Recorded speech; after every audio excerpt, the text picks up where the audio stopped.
I guess we need an intro. Let's go. I guess we need an intro. Let's go. And welcome back, Simone. How are you? I'm good. Are you going to talk as much as you did in the last episode? I'm not sure. Let's see what you have to say. Welcome back, guys. Thank you very much for listening to the episode and the podcast again. Once again, apologies for my voice. I have been a little bit sick, but I'm on the mend and I'm feeling much better now that Simone's here smiling at me. So life is good. In fact, to answer your first question, how are you? I should have said, I'm always good, often great. Yes. Oh, so it's so funny because in our next episode, we're talking about a positive mindset, and I actually didn't even think about that to put that into that episode. Is always good, often great. For those who are wondering, is my late father. He passed in 2021. Was a runner.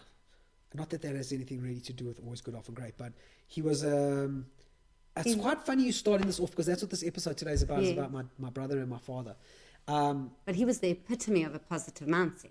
He was, and it's quite funny because the long story short is always good, often great. Is my father would, you know how we are socially trained to ask people, "Hi, how are you?" And we are then socially trained to answer, "Yeah, I'm fine, thanks. How are you?" My father had, for the majority of my life, had a different approach to those social interactions. When we were younger, when someone would say to my father, not all the time, but a lot of the time, when someone would say to my father, "How are you?" When someone would say to my father, "How are you?" he would say, nobody cares. You know, so why are you asking, kind of thing. That was his nobody really listens. Nobody listens. Yeah. Nobody cares. He was saying that in jest. He was a bit of a joke. He was a funny guy, but that was his approach. But as he got older, and as he got, and we're going to talk about that a little bit today in this episode, is as he got older and he got sicker, because my dad was sick for a long time. He used to answer that question quite differently. People would say, "How are you doing?" He would say, "Hey, I'm always good, often great." And you're 100% right. My father epitomized the mentality of a positive mindset. Also, never complained. Yeah, never bitched.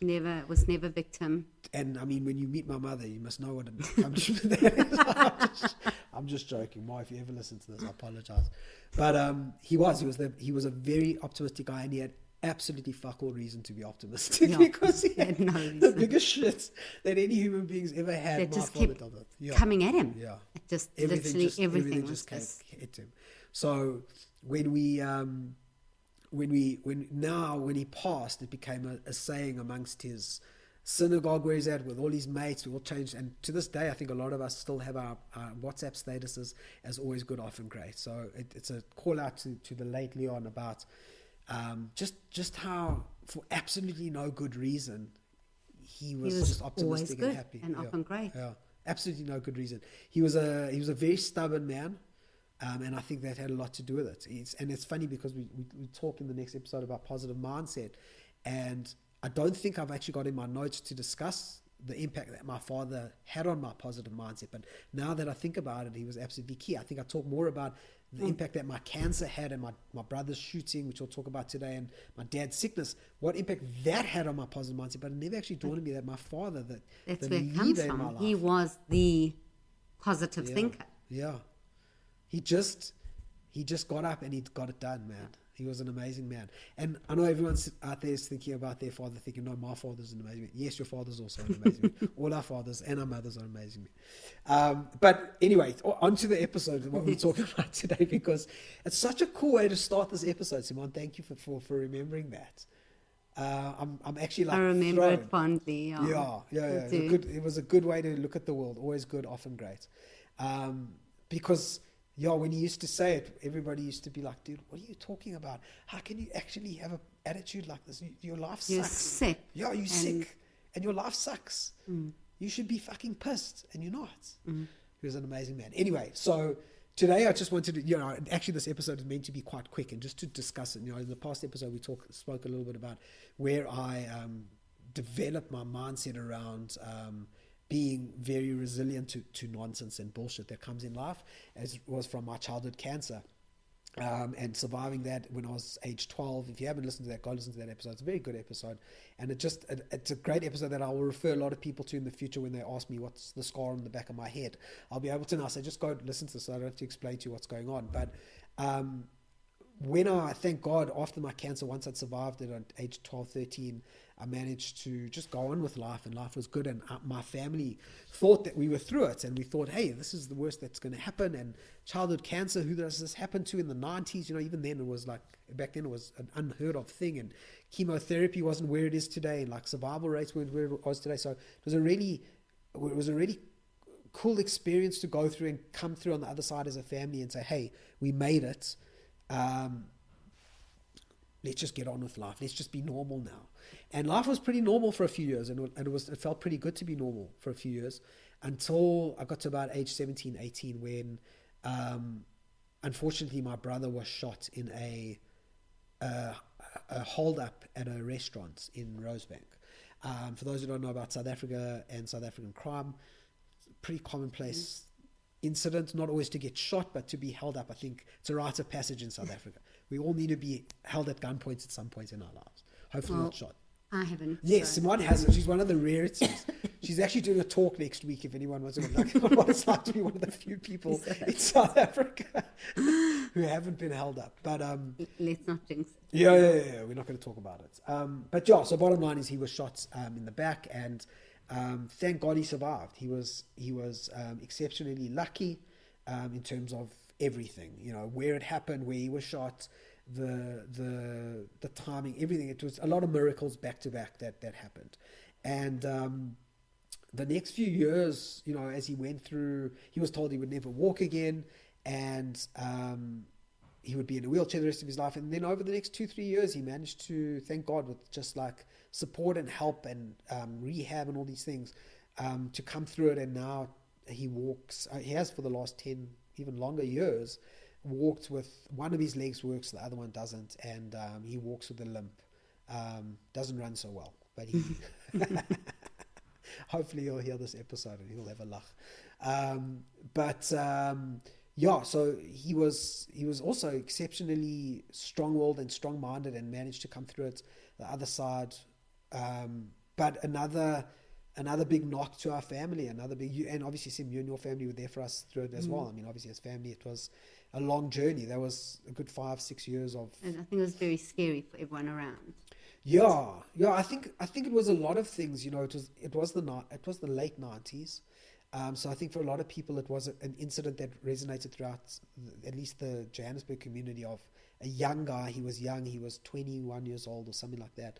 A young guy, and the real face of crime in South Africa, hitting a family and hitting a guy who is in the prime of his life, who shouldn't be getting affected by this thing. And here it is, and it's like the real dirty face of it. He was also, what I remember, very, very positive. Yeah, like exceptionally. He was hell of a strong will. Yeah, absolutely. I mean, he said, I will walk again. Yeah, and exactly. And it's I don't think it's something that he's expressed much or talks about much, but you're 100% right. It was a very determined and deliberate decision to say, hey, this is not going to keep me down. He rode the 94.7 the next year. Once he was now walking again, he's done in tandem.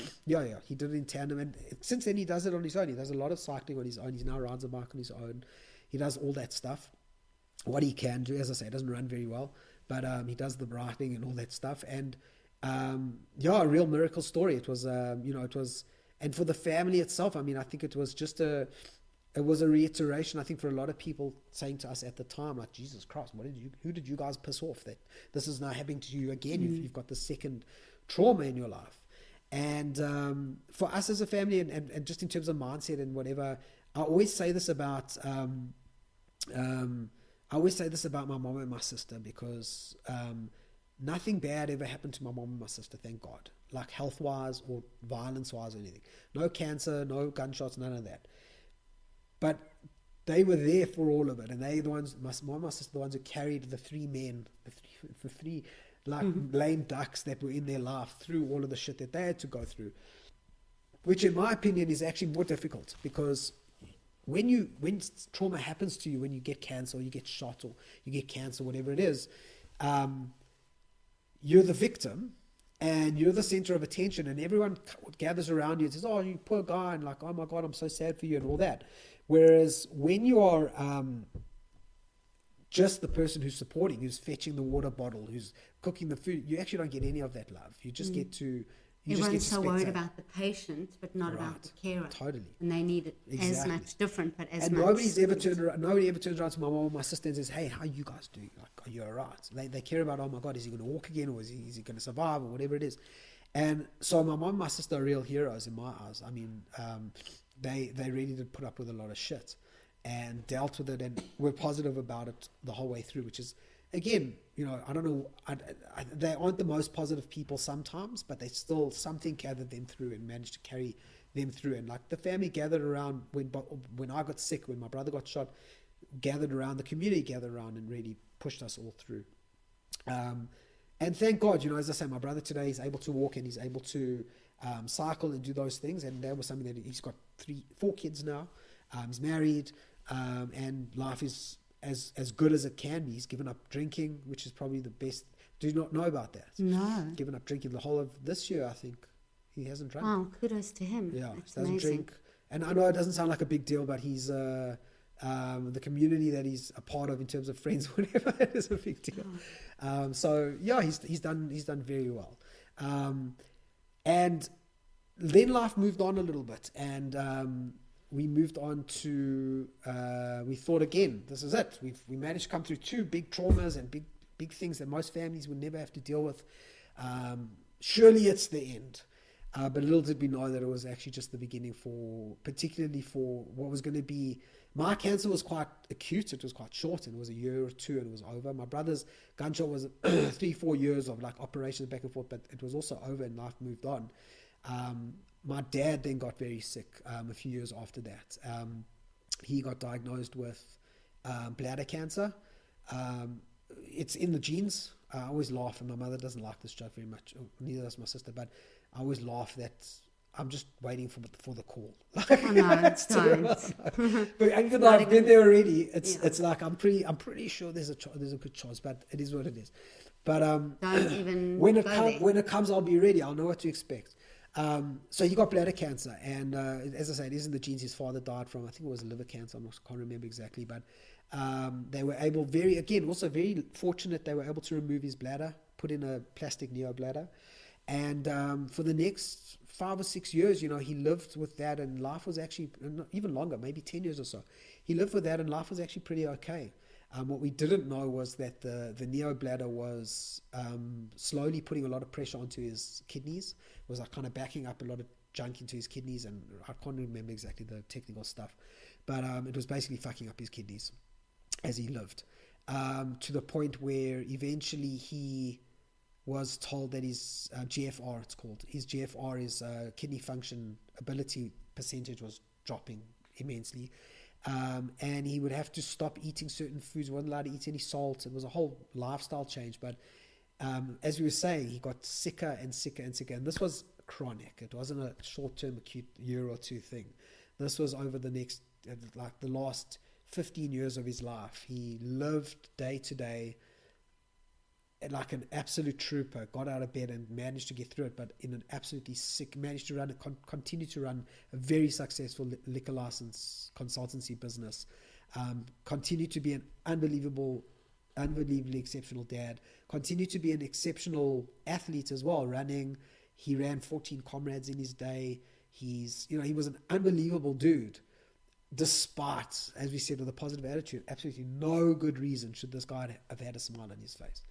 And then towards the end of his life, he just kind of, unfortunately, he got to 65 or so, and they discovered that his kidneys were no longer functioning the way that they needed to.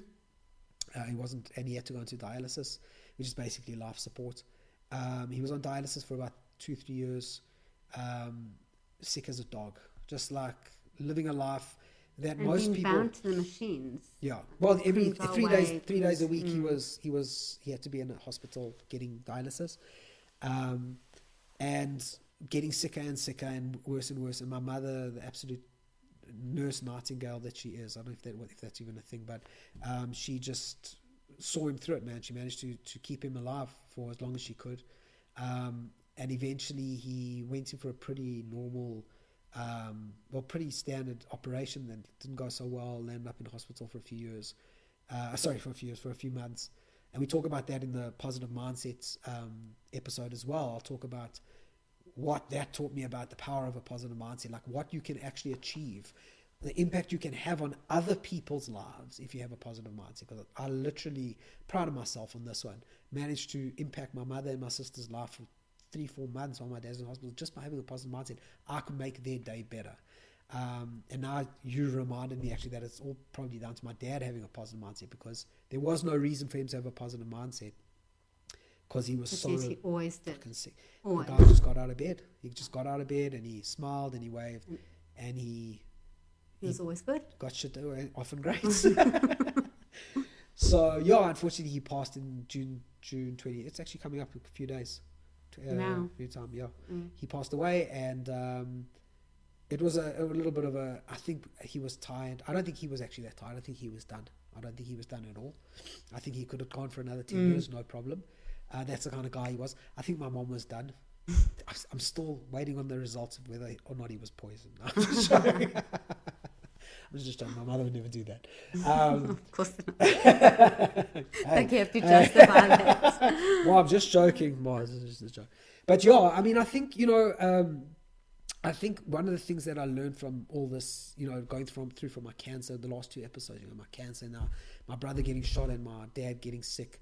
And I think a lot of people deal with this when trauma or like bad news happens, is they often ask, why me? Like, why did this happen to me? Interestingly, I don't think that my brother, my father, or I ever really bitched and moaned about why me. People used to ask me a lot, dude, aren't you pissed off? Like, don't you want to know why it's happened to you? And I never understood that. I was quite young at the time. I was only 12, 13 years old. I don't remember ever asking that or wondering or like being pissed off that it was happening to me. I don't think my dad or my brother ever, I think we just got on with it, right? But I do think my mom and my sister, there was a lot of anger on my mom and my sister's side, which is quite interesting. And I'm sure that maybe there's a psychologist who can listen to this and give us the insight as to why do the support systems around the people get more angry than the people it's actually happening to. That's been my experience anyway. My mom and my sister were super I wonder if pissed. it is a personality or if it is a result of their circumstances. Well, as I say, because it started so young, my sister was 10 when it happened to her. When I got sick, my mom was young. She was probably in her 30s, probably. I can't remember. My maths isn't great. I was at a public school. So, you also had that house break-in as well. Oh, yeah. Well, I told you, rite of passage. That doesn't count. We Oh, literally okay. don't count Move that. Like, that was my chance to be held at gunpoint. But, there was a lot of anger, definitely a lot of anger on my sister's and my mom's side. But what I discovered, and based on that, is that the females actually are the stronger ones when it comes to dealing with. Obviously, I think it's a natural thing for women. I'll probably get into shit for saying this because these days you're not supposed to gender type people. But I do think women are better carers and nurturers and are stronger when it comes to dealing with trauma and looking after people. And getting flu. Yes, sis, you chicks with the man flu, you just have a problem with it.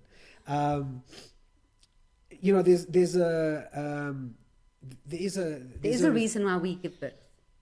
Dude, there you go. You've just summed it up. There you go. There's a reason women give birth and men could never give birth. There's a great episode of Impractical Jokers where they strap the one guy up to a birth machine. It simulates the like at 11 levels. Yes. You go from level 1 to. It's one of the funniest things I've ever seen. I think I've seen it. It's absolutely brilliant. And you guys can have that part. We'll keep changing tires and screwing in light bulbs. Thank you very much. But yeah, I think there's a bit of an element of just get on with it, and also I think it left my brother and I quite a lot with a feeling of giving back. I know he does quite a lot. I do quite a lot also. Of like, I was involved with the CHOC ward, which is where I was sick. I was involved with them with their survivors group for many years after I was sick, and like I still do a fair amount of work with like talking to families who are sick with cancer or young kids who are getting sick with cancer, that sort of thing, because it helped us when people did it for us. And I know my brother, he often speaks to people who are going through stuff that is like otherworldly, that you wouldn't otherwise know how to deal with. And I think it's quite a big part of our lives, that mentality of There's a reason it happened. Who knows what the reason is? But if the only reason is to help give back to people and help them through what they're going through, then do it, kind of thing. So